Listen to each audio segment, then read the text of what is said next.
Winner of the Best Children's Computer Entertainment Title Award, Disney's Villain's Revenge is still a beloved game and a highlight of Disney Interactive. Unlike the last Disney Interactive game I looked at, and also unlike most of the retro PC games I review here, this was not an edutainment title, and just a straightforward point-and-click adventure game featuring many Disney properties. The best way to break this game down would be to effectively give a plot recap with jokes, like the old days of internet criticism. So if you haven't played the game before, this is your warning. This game isn't readily available anymore anyway either, so honestly, if I were you, I'd just watch the video. Maybe like and subscribe. It's your call. Oh, hi there. Cricket's the name. Jiminy Cricket. Have you ever heard of Snow White and the Seven Dwarfs, Peter Pan, Dumbo, or Alice in Wonderland? Go in a kingdom far, far away, in a quaint little cottage, deep within a beautiful enchanted forest, there lived a...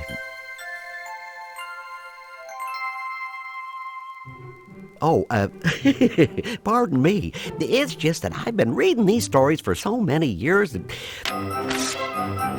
I'll take out each of the happy ending pages, then you can guess which story to put them back into.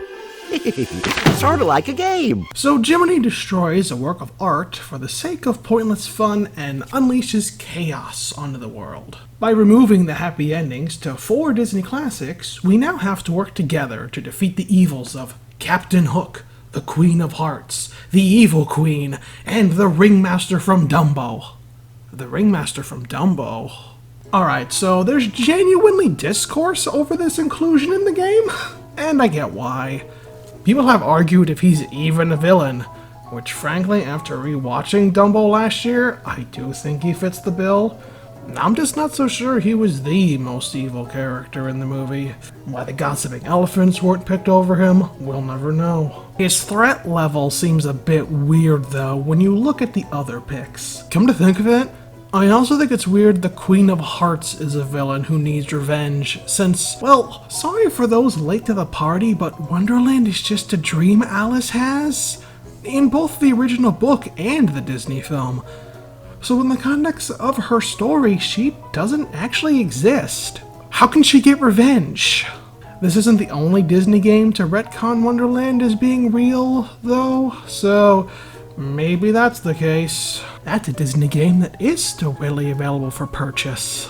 All 4 of the villains are from very early Disney films. There's 2 from the Golden Era and 2 from the Silver Era. And there's also 2 male and 2 female, which to me feels like a very smart marketing point. You can market the game to boys, and you can market the game to girls.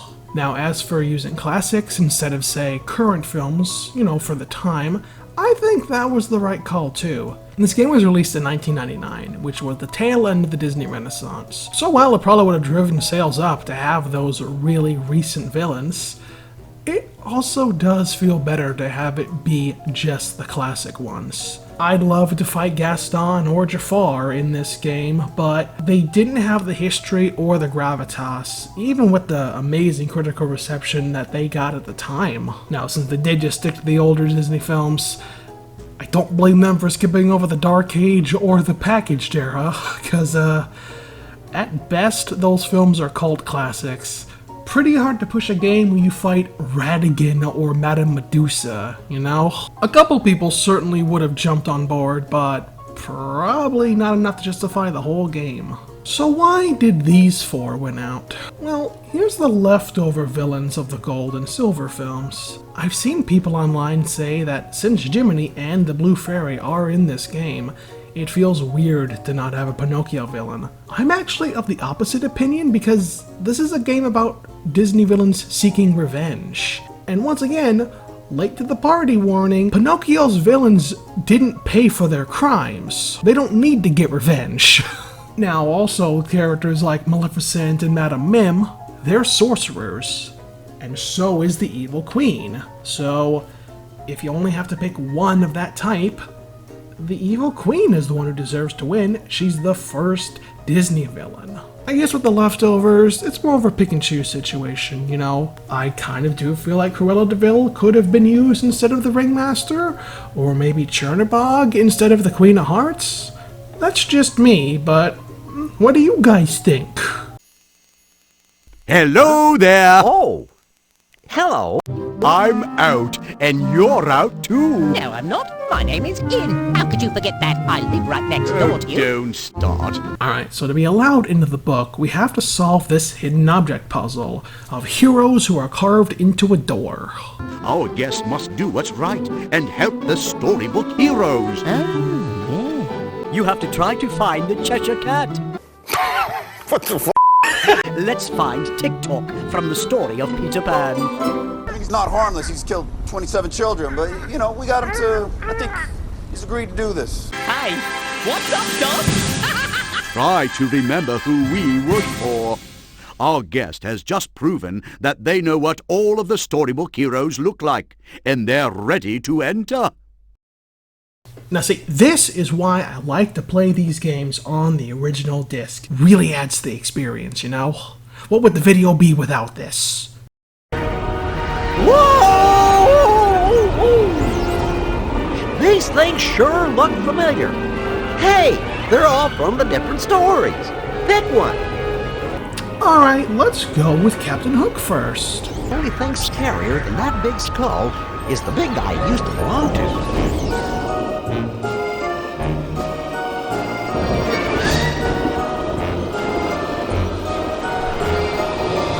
So much for never growing up, eh, Peter?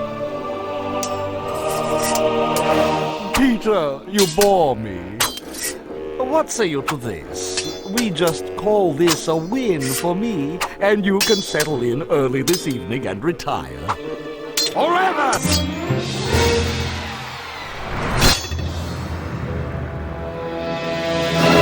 Go on, pick it up, and use it to run this old codfish through the gizzard. Kill all the son of a bitch. You disembowel him. You burn down his children. You cut off his dick. If you've got a taste for cold steel, then get up here, you scurvy swab! So we have a one-on-one swords fight with Hook. Now, for the sake of time, I did select easy difficulty, but I played this game a lot as a kid, so much so I even beat it on hard at least once. So I have a good memory of the differences, but you know, grain of salt here. Hook's attacks are blocked simply by having your sword where he's about to strike. This little shield icon is here to help you, only on the easier difficulties though. Get him in front of the crow's nest here, then move the sword to the top of the screen so you can push him back.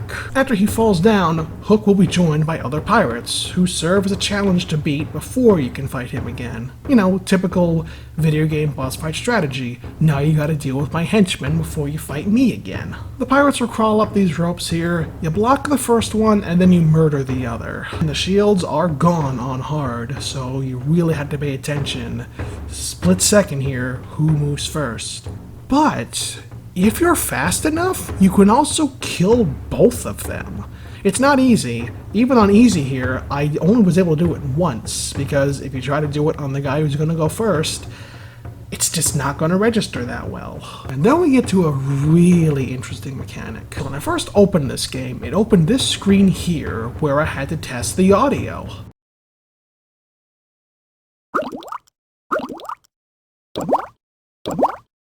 It accurately calibrates left and right ear with headphones on. This was something I definitely did not appreciate as a kid because I just did not have a good enough computer sound setup.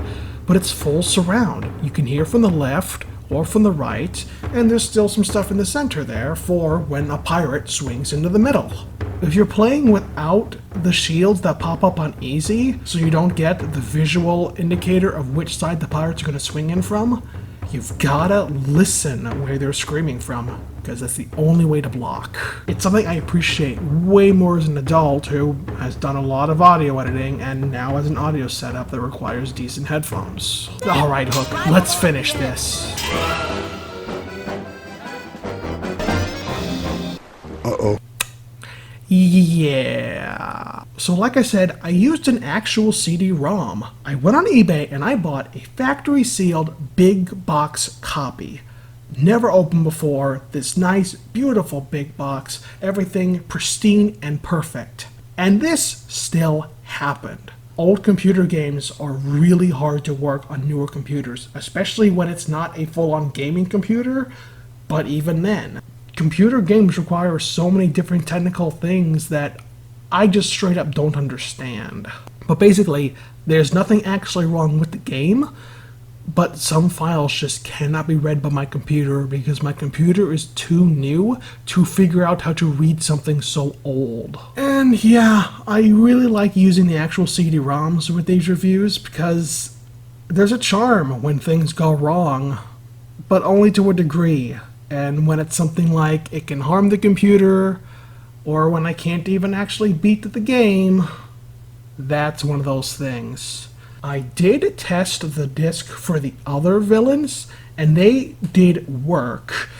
With the exception of that, there was a lot of slowdown and a lot of lag, annoyingly so. So don't get too mad at me when I admit what I had to do next. Look, I'm no saint. I used to watch illegal YouTube uploads of anime 10 minutes at a time, but this was the first time I emulated a game. And yeah, it's mostly going to be emulated footage from now on, because like I said, there was some genuine slowdown with the actual CD-ROM footage. I'm not going to say I'm not using it at all, and in fact on my side channel I'm going to show all of the footage from the CD-ROM in one big video, so check that out if you like. But yeah, I did have to resort to piracy. And isn't it irony of the fucking year that the first time I stooped to video game piracy was to beat a pirate in a video game? Captain Hook brought me down to his level, and that bastard is gonna pay.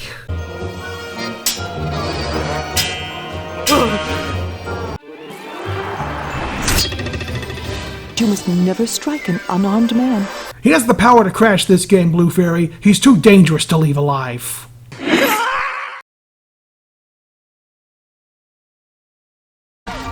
Say, Mrs. Jumbo, why the long trunk? Because tonight the audience is filled with villains who just laugh at the most dreadful things.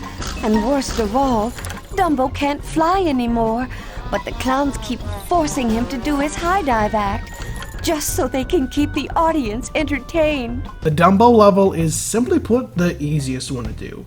It's the same solution every single time, and that's not a bad thing. It's a really nice breather with how hard, or at the very least how long and tedious, some of the other puzzles can be. As I said, I played this game a lot. I actually straight up just remember the solution to this puzzle from the get-go. And because of that, I was just gonna futz around and do some other stuff. But the big problem here is that Jiminy does not shut the f up. You know, you should put the beach ball where Bumpy keeps crashing. Make sure everything is set where you want it before you make Bumpy jump again. Hey, that looks like a good angle for the cannon. I think you should try to get him to land on the side of the teeter-totter that's closer to us. Hey, that wasn't that nice. If you were hoping for way more footage of me messing around and doing funny things, just couldn't. I had limited patience for Jiminy just screaming the answer at me every 3 seconds. Don't worry though, I did find the time and the patience for this fun little Easter egg.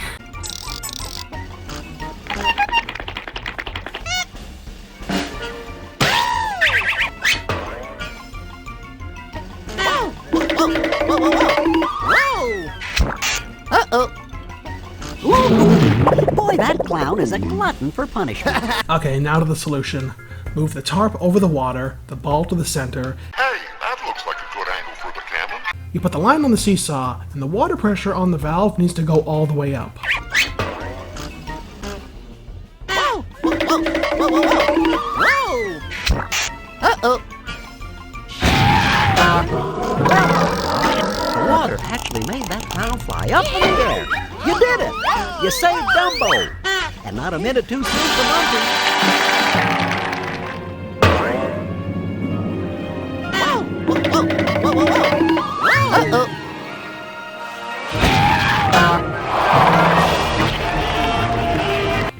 Boom, problem solved, and like I said, that was from memory. Can't stress this. Played this one a lot as a kid.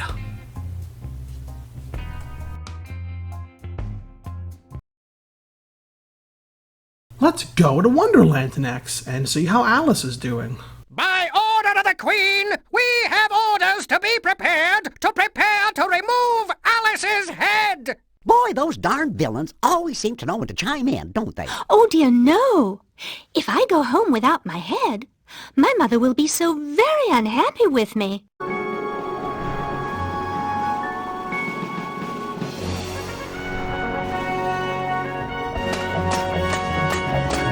Well, better late than ever. Oh, this is the obvious joke, but I'm going for it. Gee, when did this become American McGee's Alice? This is the game where that sound feature is the most important and the most utilized. Just follow my voice. It'll lead you right to me. If you're looking down a path and you hear her the loudest, that's the path to go down. If the path is to your left, the sound's going to come from the left side. And the same, if it's on the right. It's on the right. Now, there are other characters in the background who start chiming in. Once again, part of it is Jiminy. You also got the White Rabbit screaming how to leave the maze when you're ready for that. But it also sounds like the Mad Hatter and the March Hare are there? But their advice is not helpful. Which, yeah, what a surprise. You had to try to pay attention to only Alice. For the record, I did do this section twice, like I said, because I did really test the game to its capacity. And the second time I played it was so much easier because I just was able to memorize the exact sound volume that Alice is at on the right path choice. This certainly Look is a around curious garden. until you can figure out. Good work! This path will help us get to Alice. This is such a good and well done mechanic. It's shockingly how well this bit of the game design has held up. As much as this is the most tedious puzzle, the fact that this works so well makes me still really like it, and I think I like it more now than I did as a child. Why, there you are. I'm very surprised at you, though, running off like that. So once you find Alice, well, congratulations. The first part is done. Remember what I said, the White Rabbit is screaming at you that he's going to show you the way out of the maze. So that's what you gotta do now. You gotta follow the White Rabbit, which is simpler than listening to Alice. So there's a few more difficulties. As you saw on the way in, there's some obstacles in the way, you just have to click and, they get out of your way. And because you're in the second half now, 2 more obstacles pop up. 1. There are guards in the middle of your path, and you have to use a paintbrush to paint the red roses white. For those who haven't seen Alice in Wonderland in a while, it's a reference to that. They had to paint the white roses red because the Queen of Hearts liked red roses. So, clever little callback. There's also a timer in the bottom left-hand corner of the screen, so if you do not go down the right path within time, the guards catch you. Now, for those wondering, hey, if the guards catch you on one of the pathways out, is it an insta-kill? No, just like everything else, it just hits you for 1 health. Oops! Sorry, officer. They're royal guards, Jimbo, not cops. Did you misplace your bifocals perving on marionettes again? Stop that Cheshire Cat! So yeah, the door's called the Cheshire Cat a hero, and now he is here trying to kill us. The door is not just inconsistent with his character from the movie, it's inconsistent with the character within the game. Finding Alice is the longest game and the most stressful one, but I kind of mean that in the best way. It's really rewarding when you beat it, so yeah, I still think this is pretty good. Here, eat this.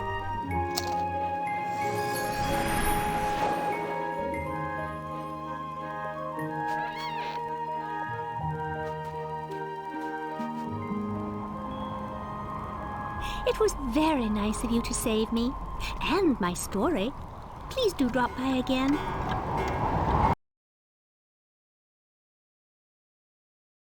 Snow White and the 7 Dwarfs has one of my favorite happy endings. But I have a feeling things may have changed since the last time I read it.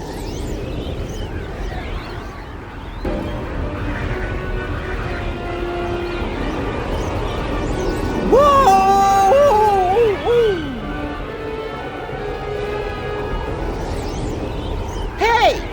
here! Well, now the game is rubbing it in my face that Maleficent isn't here. Ah, poor Snow White. In my version of the story, there is no prince to save you, and soon the 7 dwarves will be joining you in eternal slumber. That's not an empty threat, by the way. The sand is draining, even though you can't see it because of the graphics. And on higher difficulties, the timer is shorter. It did not happen in my playthrough, so I do not have the footage. But if you take too long, the queen will systematically kill the dwarves one by one. I'm sure you can find something in here to set things right. But remember, the queen uses these potions to do her evil bidding. So try to stay on the straight and narrow. To make a thunderbolt. Here's something. To create a blast of wind. A potion for sleeping death. As your official conscience, I'm warning you, this one is bad news. Here we go. This is it. The potion to create someone's true love.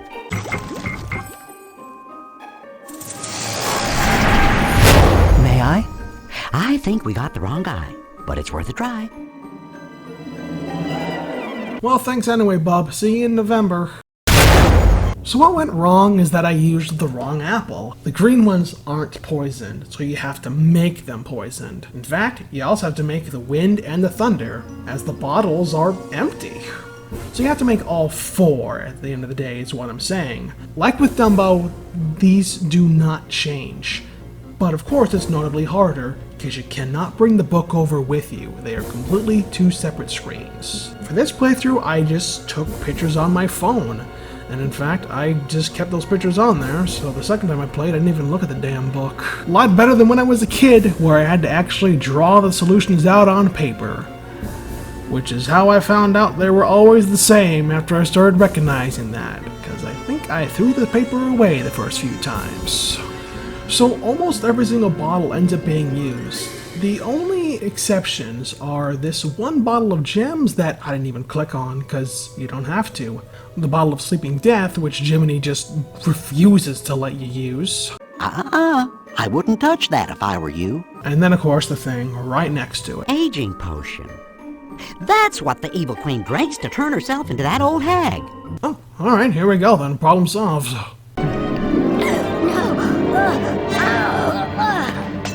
That's the stuff. Hostess. Wow, you did it! You actually fixed all of the stories. Now we just have to put these pages back in the book, and we're done. Hey, who took all of the happy endings? Yeah, we're not done just yet. There is one more final showdown with the surviving villains. On paper, it's simple. You just take the book and you bounce back the projectiles with it. But you do need to angle it correctly to hit the different things. And honestly, that adds a lot of difficulty to it. Now, when it comes to you taking damage, I'm not really sure what causes it. I missed some projectiles when I was pretty far from them, and it didn't seem to affect my health. And there were some projectiles where they did hit me, and those seemed to be when they were closer to where the book was. Maybe the game was calibrated so that way unfair hits wouldn't hit me, but it also could be because I played on easy, it took a few hits before something actually damaged me. I'm not sure, I'm just reporting what I'm seeing. So on the first phase of these fights, you have to bounce the projectiles back to the individual villains. They get hurt enough times and they decide to go back and hide. Once that, you gotta find where the fortress is and bounce the projectiles back into that. There is an indicator of what happens when they take damage, but there's not much of an indicator on how much damage needs to be done to them. So, no visible health bars or anything, unlike you. Once you do get enough hits in, and you finally defeat these villains, you're rewarded with a full cutscene that shows their complete downfall.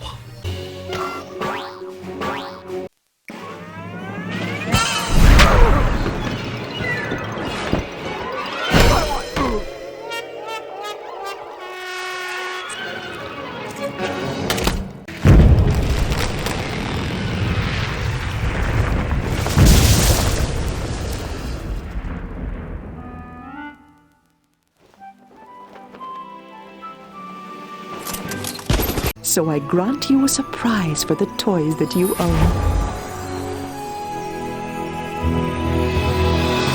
The rush of victory is not your only reward. See, there were some toys laying around the room that if you clicked on them earlier, Jiminy would just tell you that... You should try that toy later. I have a feeling you'll be in for a big surprise. But, now that you've beaten the game, the Blue Fairy will activate them, so that way you can actually use the mini-games involved in them. There are these two music ones. The first one is Bumby the Clown from the Dumbo level, and the guy gets smacked down and fed to the lion. He decides to reform and he'll dance for you. There's also the carousel just above the book, and it plays music. That's it. It's not even a mini-game, but it's pretty.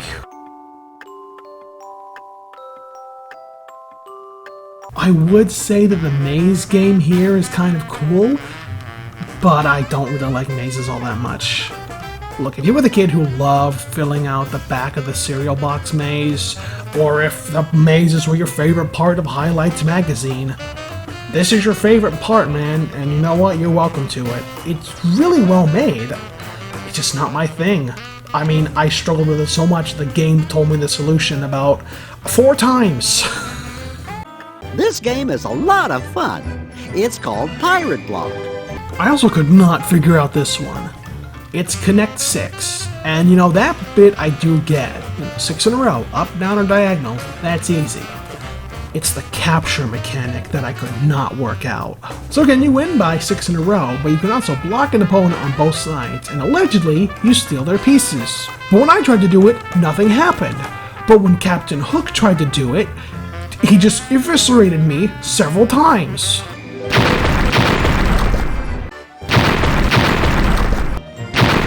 Oh well, better luck next time. The computer is allowed to do it, but I'm not. You can also play with up to 3 other people. A whole 4-player game if that's your thing. And that is cool, except I'm not really sure when that would happen.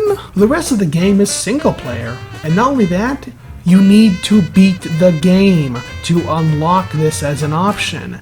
If you start a new save, it's not going to remember that. You'll have to beat the game again. So you not only need friends over, you need a complete save file for the game. Remember in the Magic School Bus Dinosaur game I just reviewed?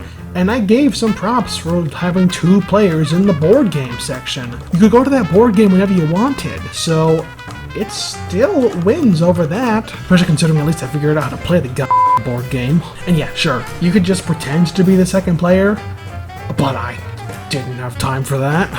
This last one, this is my favorite one.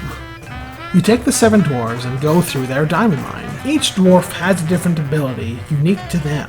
Well, he just sleeps, but that minecar of his might come in handy. You know, to clear away some debris or something. That Sneezy, he has the most powerful sneeze I think I've ever seen. You know, it just might be strong enough to put out a fire. So you strategize the solution, solve the problems to get from the top of the mine to the bottom of the mine. Oh, and you're on a timer, by the way. See, if Slippy's minecarts line all the way up to the top, and remember you start on the top, you lose. It's an instant fail. I remember losing a lot of time with this game as a kid, just boot up Villain's Revenge just to play the dwarf minigame. And that will probably happen again sometime in the near future, but not with headphones on.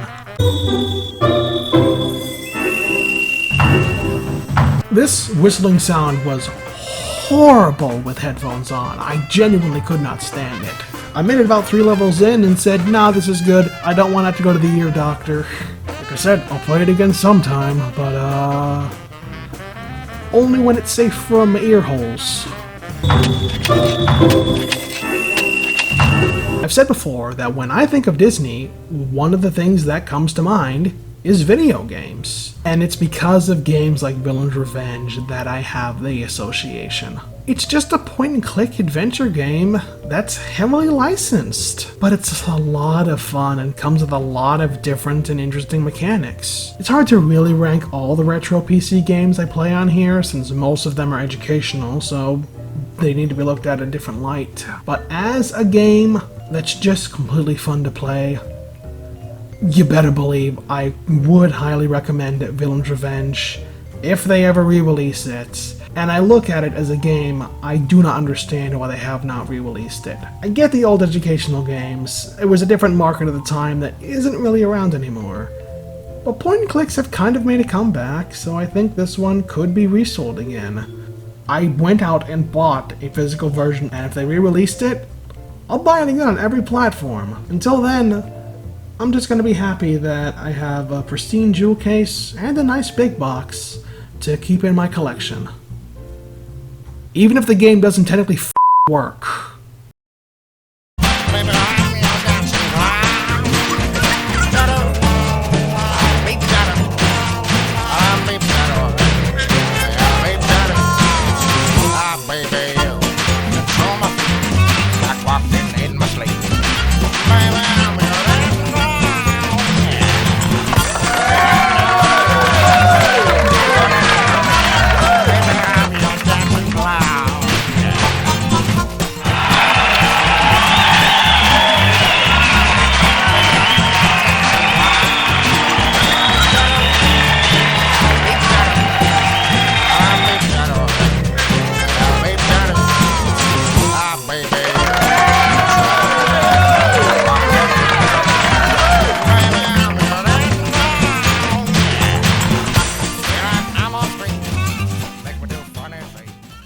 Neutrogena Rapid Wrinkle Repair works in just 1 week.